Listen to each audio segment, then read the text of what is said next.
Hello everyone, welcome back to our channel Sabita Suraj blog. Sabita Suraj ব্লগে তোমাদের সকলকে জানাই অনেক অনেক স্বাগত। তো বন্ধুরা, তোমরা কেমন আছো? আশা করছি অনেক ভালো আছো, আর আমিও খুব ভালো আছি। আর তোমাদের সকলের দুর্গাপূজা কেমন কাটলো প্লিজ কমেন্টে জানিও। আর আমার দুর্গাপূজা কেমন কেটেছে সেটাই আজকের এই ব্লগে তোমাদের সাথে শেয়ার করব। আর যারা নতুন তাদের বলে রাখি, আমাদের বাড়ি ওয়েস্ট বেঙ্গলে, কোচবিহারে। আর আমি আমার বরের চাকরি সূত্রে আসামের তিনসুকিয়াতে থাকি। তো এই প্রথম আমি দুর্গাপূজাতে আসামে আছি, তিনসুকিয়াতে আছি, কারণ আমার বরের সেরকম ছুটি পাইনি সেই কারণে। আর হচ্ছে দুর্গাপূজা মানেই তো ওয়েস্ট বেঙ্গল, ওয়েস্ট বেঙ্গলের মতন দুর্গাপূজা আর কোথাও হয় না। আসামে হয় কিন্তু সেরকম হয় না। আর ওয়েস্ট বেঙ্গলে তো মানুষ চতুর্থী থেকেই ঘোরা শুরু করে দেয়। তো যাই হোক, দেখো বন্ধুরা, আজকে হচ্ছে অষ্টমী, আর আজকে আমরা ঘুরতে যাব, সেই কারণে আমি পার্লারে গিয়ে শাড়ি পরে চলে এসেছি। আর এই কালো রঙের শাড়িটা গোল্ডেন পাড়ের আমি এবার পুজোতে কিনেছি, দুর্গাপূজাতে পরবো বলে। তো সেই কারণে অষ্টমীর দিন রাতে আমি পরেছি এই শাড়িটা। আর আমি শাড়ি সেরকম ভালো পরতে পারি না, সেই কারণে পার্লারে গিয়ে পরে এসেছি। আর মেকআপ আমার পছন্দ না, সেজন্য মেকআপ করি নাই, বাড়িতে এসে নিজে একটু আধটু সেজে গুজে বেরিয়ে পড়েছি আমরা সবাই মিলে। তারপর কয়েকটা মণ্ডপ ঘোরার পর আকাশের অবস্থা একদম খারাপ হয়ে এসেছিল, পুরো আকাশ কালো, হালকা হালকা বৃষ্টি, হাওয়া। তারপর আমরা মনে মনে ভাবছিলাম আজকে আর পুজো ঘোরা হবে না, কয়েকটা মণ্ডপ দেখেই চলে যেতে হবে। আর আমরা হচ্ছে মানে টোটো রিজার্ভ করে গেছিলাম। তো কি করা যাবে, সেরকম বৃষ্টিতেই ঘুরতে হবে। আর সেরকম বৃষ্টি হচ্ছিল না, কিন্তু লাস্টের দিকে আমাদের বাড়ি ফেরার পথে সেই বৃষ্টি হয়েছিল। তো যাই হোক, দেখো আমরা কয়েকটা মণ্ডপ দেখলাম, আর কিছু কিছু মণ্ডপে ভিড় ছিল, কোনো কোনো মণ্ডপ আবার ফাঁকা ছিল। তো এখানে আমার খুবই ভালো লেগেছিল এই মানে দুর্গা ঠাকুরটা, সেই কারণে এখানে কয়েকটা ভিডিও আর রিলস বানিয়েছিলাম। তো দেখো তোমরা, কত সুন্দর মা দুর্গা, কত সুন্দর লাগছে দেখতে, তাই না? আর আমরা মেয়েরা হচ্ছে পুজোতে সাজুগুজু করব, ভালো ভালো ড্রেস পরবো, এটাই বেশি আমাদের মানে মনের মধ্যে আনন্দ দেয় দুর্গাপূজাতে বা যে কোনো পূজাতে। তো যাই হোক, দেখো, আর এই রাস্তাটা দেখে আমার হচ্ছে পুরো কোচবিহারের কথা মনে পড়ে গেছিলো। রাস্তায় রাস্তায় লাইটিং, কিন্তু এখানে সেরকম রাস্তায় আমি লাইটিং দেখি নাই, এখানে একটু লাইটিং ছিল, সেই কারণে একটু এখানে ভিডিও বানিয়েছিলাম। আর খুবই মিস করছিলাম দুর্গাপূজাতে কোচবিহারকে, সত্যি খুবই মিস করছিলাম। তো কি করা যাবে, তো এইভাবেই হচ্ছে আমাদের অষ্টমীর রাত কেটেছিল, বৃষ্টির মধ্যে কয়েকটা মণ্ডপ দেখেছিলাম। আর এটা হচ্ছে নবমীর দিনের ভিডিও, নবমীর দিন আমরা কোথাও ঘুরতে যাইনি। আর এটা হচ্ছে আমাদের কলোনির মা দুর্গা, আমাদের কলোনিতে দু জায়গাতে পূজা হয় মা দুর্গার।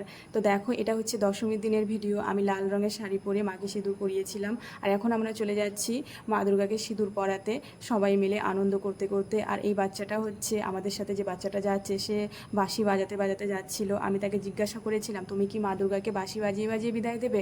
সবাই মিলে খুবই হাসাহাসি করছিল।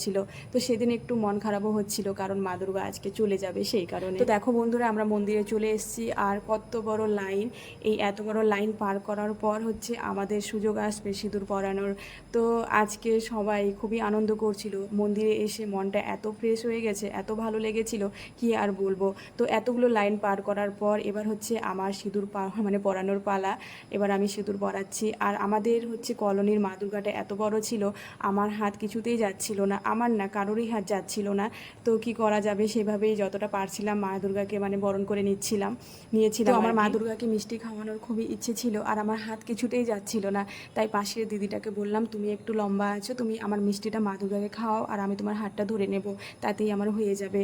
তো কি আর করা যাবে, আজকে তো মা দুর্গা চলে যাবে, খুবই মন খারাপ করছিল, কিন্তু কিছুই করার নেই, এটাই হচ্ছে আমাদের বিধির বিধান, আমাদের মেনে নিতেই হবে। আর আজকে আমাদের কলোনি পুরো ফাঁকা হয়ে যাবে।